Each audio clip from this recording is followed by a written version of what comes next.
प्रोनेसिस investor academy के इस brand new video में आप सभी का बहुत बहुत स्वागत है।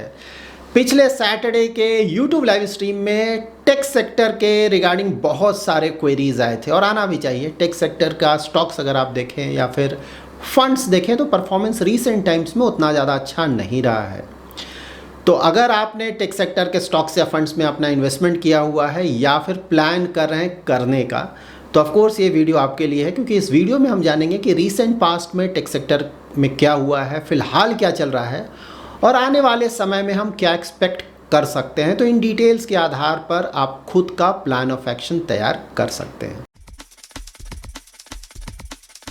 सबसे पहले हम टेक सेक्टर के फंड्स और उनके बेंचमार्क का परफॉर्मेंस चेक कर लेते हैं। तो बेंचमार्क के परफॉर्मेंस से आपको पता चल जाएगा कि टेक सेक्टर एज होल का परफॉर्मेंस कैसा चल रहा है और फंड्स के परफॉर्मेंस से ऑफ कोर्स आपको पता चलेगा कि as compared to benchmark funds का परफॉर्मेंस कैसा है। यहाँ पर आप इन 5 टेक फंड्स का लेटेस्ट परफॉर्मेंस चेक कर सकते हैं। तो देखिए लास्ट 1 ईयर में अगर इनका बेंचमार्क का रिटर्न्स देखेंगे तो इस परफॉर्मेंस तो अच्छा नहीं रहा है। देखिए 4% से भी कम का है बेंचमार्क का रिटर्न और यहाँ भी लास्ट बेंचमार्क भी देखें टाटा डिजिटल इंडिया फंड का तो 7% से भी कम का रिटर्न आया है। तो यस, ओवरऑल अगर सेक्टर को देखें तो परफॉर्मेंस नहीं आया है लास्ट 1 ईयर में।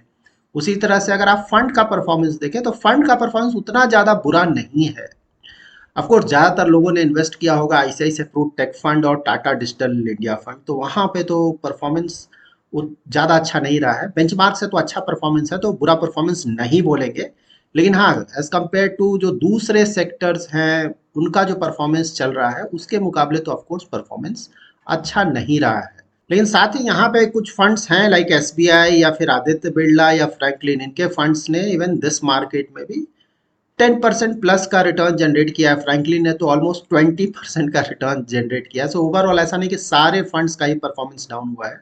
नाउ हम आईटी सेक्टर के पास्ट, प्रेजेंट और फ्यूचर के बारे में जान लेते हैं। तो देखिए आईटी सेक्टर का अगर आप पास्ट देखें तो कोविड से जस्ट पहले का अगर आप देखें तो सब ठीक चल रहा था। आईटी सेक्टर की कंपनीज का परफॉर्मेंस भी ठीक था, स्टॉक की तरफ से भी ठीक ठाक रिटर्न्स आ रहे थे।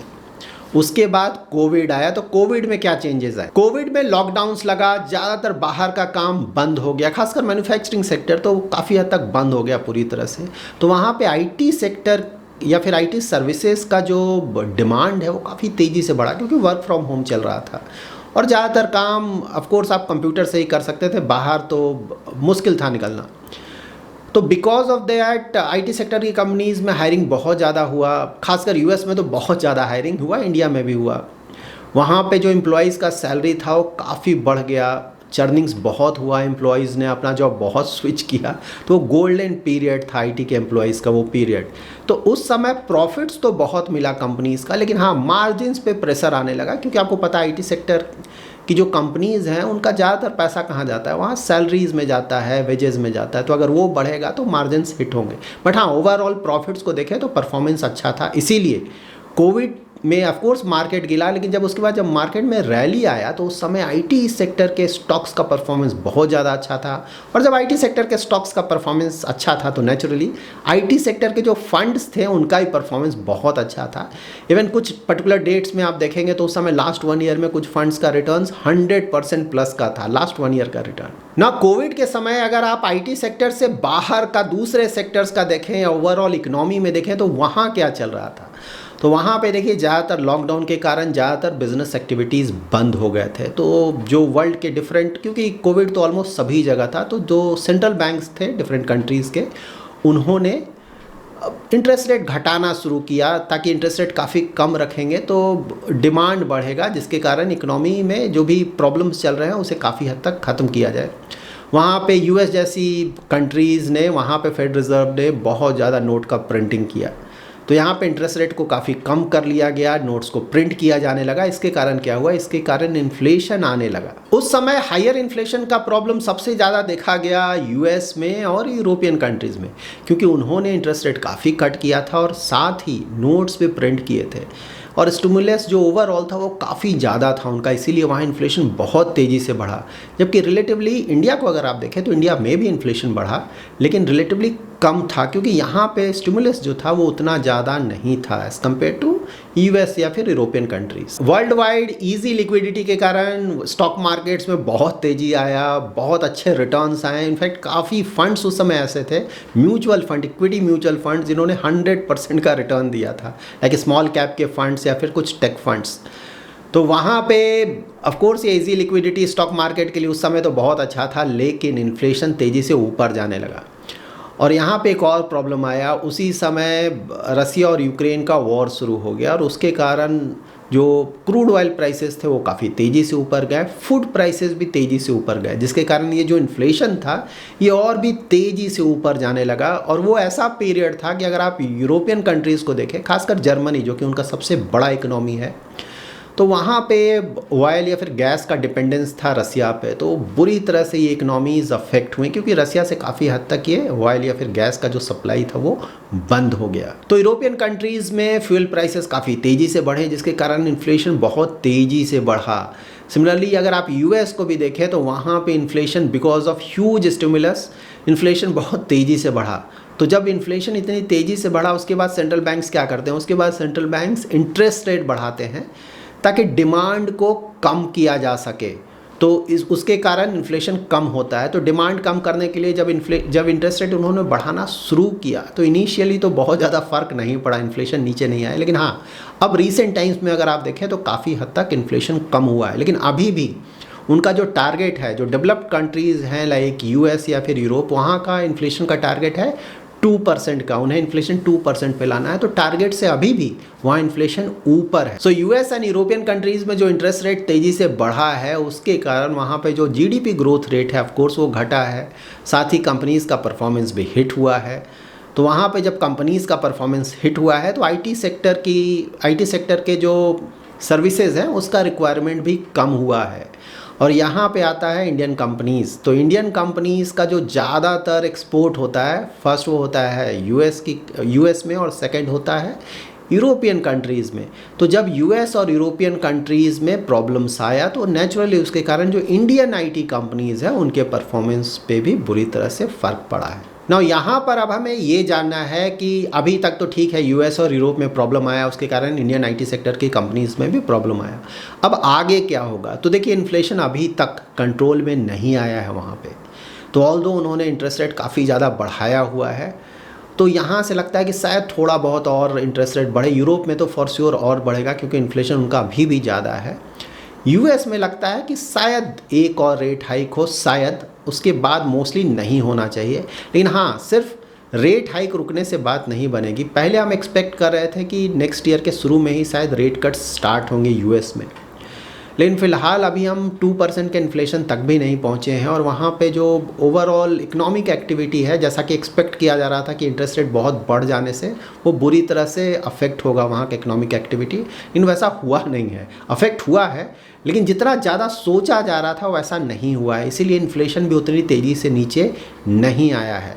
तो यहाँ पे ऐसा नहीं लगता है कि इवन इफ़ इन्फ्लेशन अगर 2% के आसपास पहुँच जाएगा तो इमीडिएटली फेड रिज़र्व जो वहाँ का सेंट्रल बैंक है वो रेट कट्स करना शुरू कर देगा।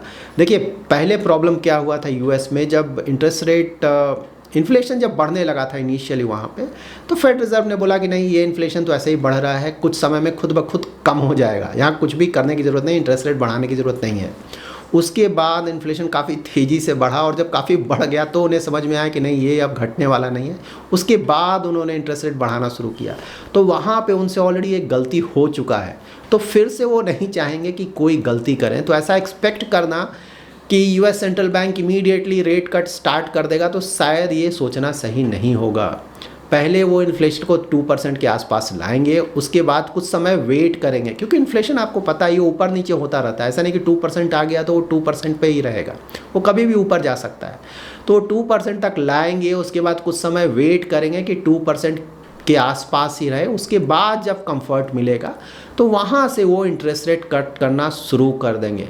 तो यहाँ पे IT sector, Indian IT sector की जो कंपनीज़ हैं, वहाँ पे हमें ये देखना है कि फर्स्ट जब यूएस इंटरेस्ट रेट बढ़ाना बंद कर देगा, होता है ना एक डिक्लेरेशन कि भाई अब बहुत हो गया, यहाँ से अब हम शायद नहीं बढ़ाएंगे इंटरेस्ट रेट, तो वो पहला पॉजिटिव होगा इंडियन आईटी कंपनीज़ के लिए। और उसके बाद जब मार्केट्स को ये हिंट मिलेगा। मैं ये नहीं बोल रहा हूँ करना, क्योंकि मार्केट पहले ही मूव करता है, मार्केट वेट नहीं करेगा कि सेंट्रल बैंक वहाँ का इंटरेस्ट रेट कट करे। बस मार्केट को हिंट मिलना चाहिए कि नहीं अब रेट कट आने वाला है, मे बी 1 महीने 2 महीने 3 महीने इस रेंज में, तो वहाँ से आईटी सेक्टर की कंपनीज का परफॉर्मेंस आप एक्सपेक्ट कर सकते हैं कि इंप्रूव होगा। यहाँ पे हमें ये भी ध्यान में रखना है कि नेक्स्ट ईयर यूएस में भी इलेक्शंस हैं, इंडिया में तो ऑफ कोर्स इलेक्शंस हैं, यूएस में भी इलेक्शंस हैं, तो चांसेस यही हैं कि ओवरऑल इकोनॉमी को ठीक ठाक कर रखा जाएगा, क्योंकि अगर इकोनॉमी बिल्कुल बैड शेप में होगी तो बिल्कुल इलेक्शंस में जो भी पार्टी वहाँ रूल कर रही है उसके लिए अच्छा नहीं होगा। यूएस की ज़्यादातर कंपनीज ने जो आईटी स्पेंड्स थे वो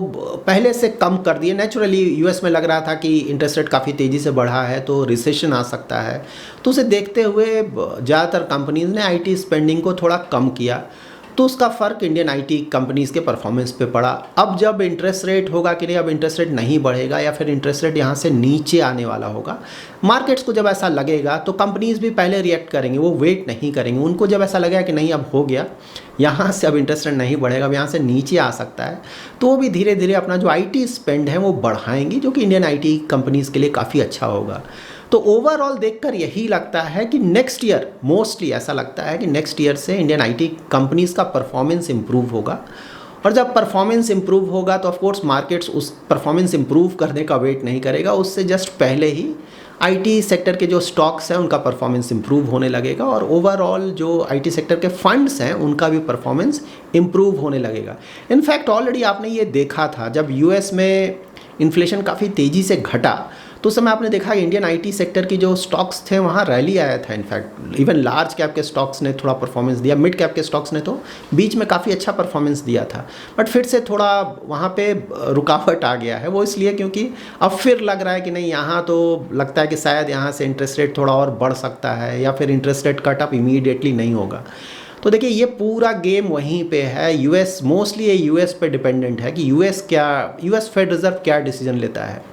तो सिंपल ये है कि अगर यूएस फेड रिजर्व की तरफ से ये हिंट आता है कि नहीं इंटरेस्ट रेट बढ़ना हो गया, बहुत हो गया, अब शायद हम यहाँ से नहीं बढ़ाएंगे, और उसके बाद जो नेक्स्ट हिंट आएगा कि नहीं अब हम इंटरेस्ट रेट शायद कट भी करना स्टार्ट करेंगे, तो जब इस तरह के हिंट्स आने लगेंगे तो ओवरऑल ये इंडियन आईटी कंपनीज़ के लिए काफ़ी अच्छा होगा, और वहाँ से आप एक्सपेक्ट कर सकते हैं कि एक steady growth Indian IT sector की कंपनीज़ में आएगा, और ओवरऑल स्टॉक्स में भी अच्छा खासा ग्रोथ देखने को मिलेगा। So overall Indian IT sector की कंपनीज़ के साथ कोई प्रॉब्लम नहीं है। प्रॉब्लम ये है कि बाहर जहां वो एक्सपोर्ट करते थे वहां प्रॉब्लम है। तो जब तक वहां का मार्केट इंप्रूव नहीं होगा तब तक आप एक्सपेक्ट नहीं कर सकते हैं कि इंडियन आईटी कंपनीज़ का भी परफॉर्मेंस इंप्रूव होगा। तो हमें वेट करना होगा और देखना होगा कि यूएस और यूरोपियन कंट्रीज़ में क्या हो रहा है, क्योंकि उनके ऊपर ही बहुत हद तक ये डिपेंड करेगा कि इंडियन आईटी कंपनीज़ का परफॉर्मेंस या फिर स्टॉक्स का परफॉर्मेंस कैसा रहेगा। बट हाँ, सेफली हम बोल सकते हैं कि एज अ सेक्टर ये काफ़ी अच्छा सेक्टर है, काफ़ी समय से काफ़ी अच्छा परफॉर्मेंस रहा है, और आने वाले फ्यूचर में भी हम अच्छा परफॉर्मेंस एक्सपेक्ट कर सकते हैं। बट या गेम ये है कि long term investment horizon, short term of course mostly ऐसा लगता है कि ये साल तो टफ ही होगा। नेक्स्ट ईयर से ऐसा लग रहा है कि ओवरऑल जो सेंटिमेंट है वो इम्प्रूव होगा और ओवरऑल परफॉर्मेंस भी इम्प्रूव होगा। तो किसी का अगर investment horizon medium to long term है तो मोस्टली उनके लिए तो कोई कंसर्न नहीं होना चाहिए। So that's it in this video. अगर आपका कोई इन्वेस्टमेंट रिलेटेड क्वेरी है तो आप हमारा एवरी सैटरडे शाम का 7:30 to 8:30 PM का यूट्यूब लाइव स्ट्रीम ज्वाइन कर सकते हैं। उसमें मैं ट्राई करता हूँ कि आपके इन्वेस्टमेंट रिलेटेड क्वेरीज को आंसर करूँ। Thanks lot for watching.